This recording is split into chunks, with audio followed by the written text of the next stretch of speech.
पाकिस्तान ने IMF के सामने घुटने टेक दिए, तमाम शराइत मानने को तैयार। वर्चुअल मुज़ाकरात का आगाज़, गैस जल्द महंगी करने, पेट्रोलियम पर लेवी बढ़ाने की यकीन दहानी, टैक्स वसूलियों का हदफ भी पूरा करने का बता दिया।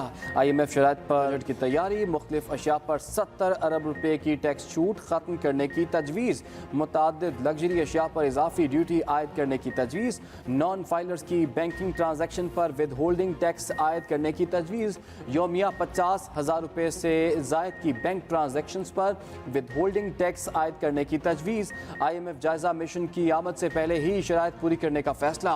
IMF का डू मोर मुतालिबा, मजीद शराइत रख दी, कहा डॉलर की कीमत को ना रोका जाए, बिजली पर सब्सिडी खत्म की जाए, GDP तनासुब बढ़ाने के लिए इकदाम किए जाएँ, मुख्तलिफ शोबों को दिए गए इस्तिस्ना को भी खत्म किया जाए। रास्ते में मुश्किलात आनी है, हमें जगह पर भी हमें गुजरना होगा जहां पर यकीनन तकलीफ बर्दाश्त करनी होगी, लेकिन हुकूमत वक्त को, अशराफिया को, उमरा को पहले ही अपनी मिसाल देनी होगी। उसके बाद मैं आवाम से कहूँगा कि जनाब आप भी इसमें हिस्सा डालें। क्या मैं ये लेगेसी छोड़ के जाऊँगा जनाब मुश्किलात थी और हमने जनाब हाथ पाँव नहीं मारे और कोशिश नहीं की? नहीं, मैं अपनी जान दे दूंगा पाकिस्तान के लिए, मैं हर कदम उठाऊंगा इंशाल्लाह। IMF को बता दिया, तमाम शराइत मानने को तैयार हैं।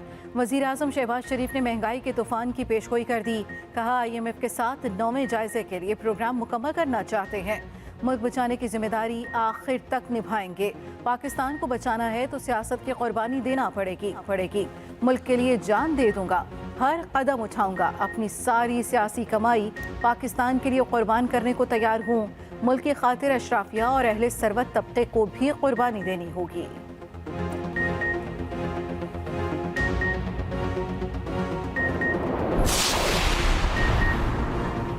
एक्सचेंज कंपनियों का डॉलर रेट कैप खत्म करने का फैसला। कंपनियां ओपन मार्केट में डॉलर 253 रुपये का खरीदेंगी, कीमत खरीद 255 रुपये होगी। क्रेडिट कार्ड्स पर फी डॉलर 256 रुपये वसूल किए जाएंगे। Chairman exchange companies Malik Bostan कहते हैं डॉलर की कीमत रोकने के लिए कैप लगाया था, फैसला गलत साबित हुआ। डॉलर की ब्लैक मार्केटिंग और हवाला हुंडी का कारोबार बढ़ गया। 3 अरब डॉलर की गैर मुल्की तरसीलात 2 अरब डॉलर्स पर आ गई। मार्केट में भी मसनूई तलब रही, लोग कंपनियों से डॉलर खरीद कर ग्रे मार्केट में बेच रहे थे। आवाम से डॉलर में सरमायाकारी न करने की अपील। इस वक्त जो सेटअप पाकिस्तान के अंदर चलाया जा रहा है वो माफियाज का सेटअप है। मैं जुडिशरी से कहता हूँ अपना किरदार अदा करें।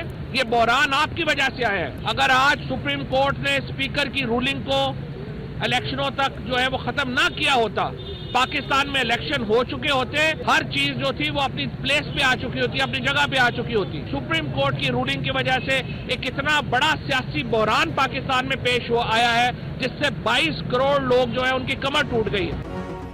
PTI ने सियासी बहरान का जिम्मेदार सुप्रीम कोर्ट को करार दे दिया। इलेक्शन कमीशन हुकूमत का मुंशी कह दिया। फवाद चौधरी के एक के बाद एक बार कहा 22 करोड़ का मुल्क लावारस हो चुका, आदलिया अपना किरदार अदा करे। सुप्रीम कोर्ट स्पीकर रूलिंग मुस्तरद ना करती तो इलेक्शन हो चुके होते। हुक्मरानों को घरों तक छोड़ कर आएंगे। आपका पीछा तब तक करेंगे जब तक करार वाकई सजा ना मिले। 25 मई वाक़यात में मुलव्वस अफराद को तैनात ना किया जाए। पंजाब और खैबर पख्तूनख्वा के गवर्नर्स इलेक्शन की तारीख नहीं दे रहे। हमाद अजहर बोले मोहसिन नकवी के खिलाफ अदालत में सबूत देंगे। जमहूरी अमल पर असरअंदाज होने वालों पर गद्दारी का मुकदमा बनाएंगे। निगरान हुकूमत ने जानिबदारी दिखाई तो जवाब देना पड़ेगा।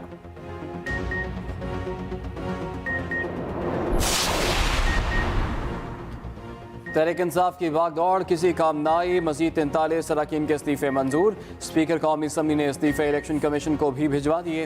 तहरीक इंसाफ के मुनहरिफ अरकान के अलावा सिर्फ 2 अरकान कौमी असम्बली में रह गए। 2 अरकान के इस्तीफे उनकी छुट्टी की दरख्वास्त पर मंजूर नहीं किए गए। अब तक 123 अरकान के इस्तीफे मंजूर किए जा चुके।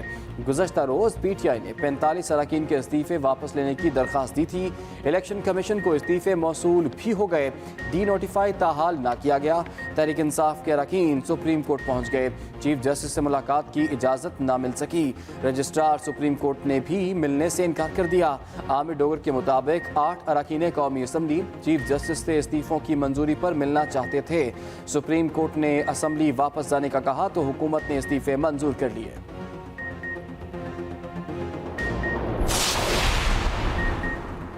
निगरान वज़ीर आला की तकर्री आज अदालत में चैलेंज होगी। इमरान खान और परवेज़ इलाही में इत्तेफाक, मुलाकात की अंदरूनी कहानी सामने आ गई। दोनों रहनुमाओं ने कानूनी मुशावरत मुकम्मल कर ली। आइंदा इंतखाबात और दीगर मामलात पर भी गुफ्तगू। इमरान खान ने अपने एहतजाजी लाए अमल से आगाह किया। पंजाब में नई तकर्रियों पर तशवीश का इजहार। परवेज़ इलाही कहते हैं पंजाब में मुतनाज़ा तरीन अफसर को तैनात किया जा रहा है। इलेक्शन की तारीख न देकर आइन की खिलाफ वर्जी की जा रही है।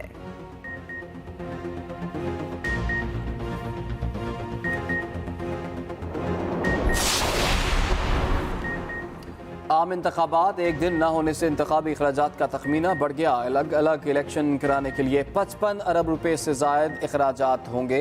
इलेक्शन कमीशन का आम इंतखाबात पर वफाकी हुकूमत को फिर खत लिखने का फैसला। एक ही दिन इलेक्शन कराने पर 47 अरब का तखमीना लगाया गया। 55 अरब से जायद अखराजात मांगे जाएंगे।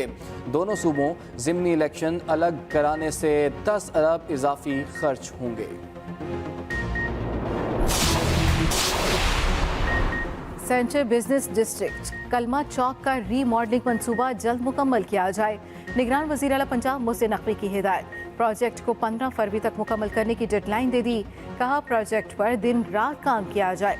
कलमा चौक से लिबर्टी तक ट्रैफिक के लिए 2 लेन को 24 घंटे के अंदर फंक्शन किया जाए।